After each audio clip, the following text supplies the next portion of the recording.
computer is an incredibly powerful means of creative expression. But for the most part, that expression is confined to the screens of our laptops and mobile phones.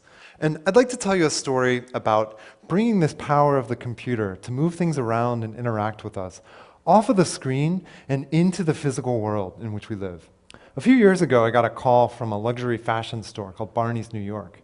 And the next thing I knew, I was designing storefront kinetic sculptures for their window displays. This one's called the Chase. They're two pairs of shoes, a man's pair and a woman's pair. And they play out this slow, tense chase around the window in which the man scoots up behind the woman and gets in her personal space, and then she moves away.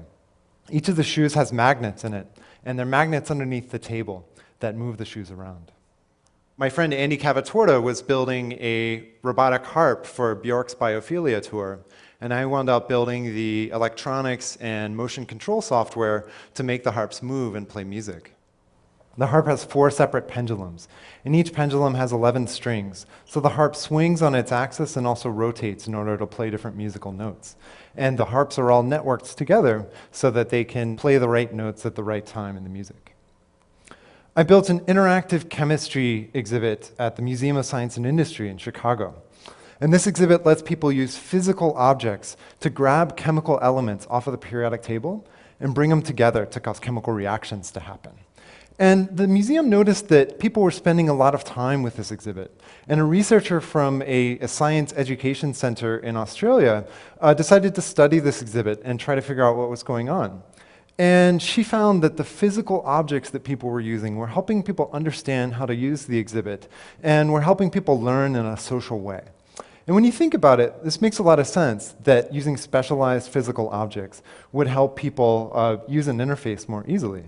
I mean, our hands and our minds are optimized to think about and interact with tangible objects. Think about which you find easier to use, a physical keyboard or an on-screen keyboard like on a phone.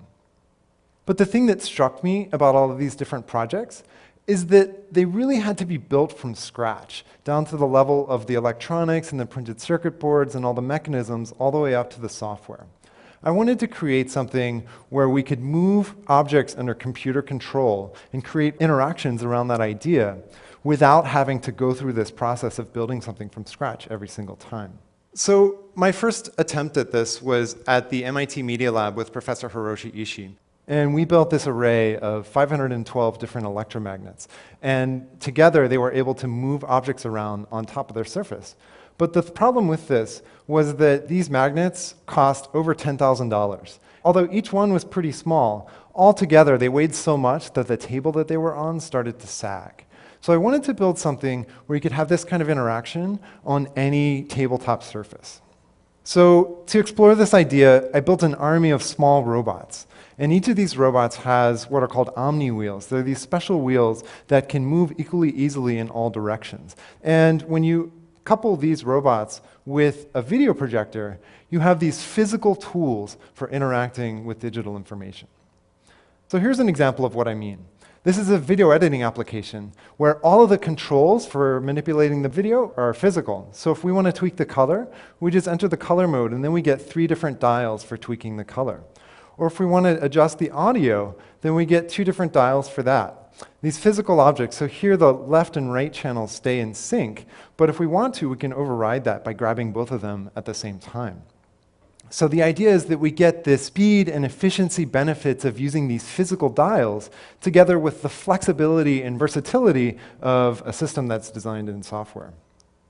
And this is a mapping application for disaster response. So you have these physical objects that represent police, fire, and rescue, and a dispatcher can grab them and place them on the map to tell those units where to go. And then the position of the units on the map gets synced up with the position of those units in the real world.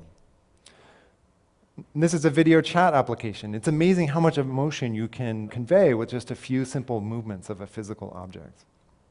With this interface, we open up a huge array of possibilities in between traditional board games and arcade games, where the physical possibilities of interaction make so many different styles of play possible. But one of the areas that I'm most excited about using this platform for is applying it to problems that are difficult for computers or people to solve alone. One example of those is protein folding. So here we have an interface where we have physical handles onto a protein, and we can grab those handles and try to move the protein and try to fold it in different ways. And if we move it in a way that doesn't really make sense with the underlying molecular simulation, we get this physical feedback where we can actually feel these physical handles pulling back against us. So feeling what's going on inside a molecular simulation is a whole different level of interaction. So we're just beginning to explore what's possible when we use software to control the movement of objects in our environment. Maybe this is the computer of the future. There's no touchscreen. There's no technology visible at all. But when we want to have a video chat or play a game or lay out the slides to our next TED Talk, the objects on the table come alive. Thank you.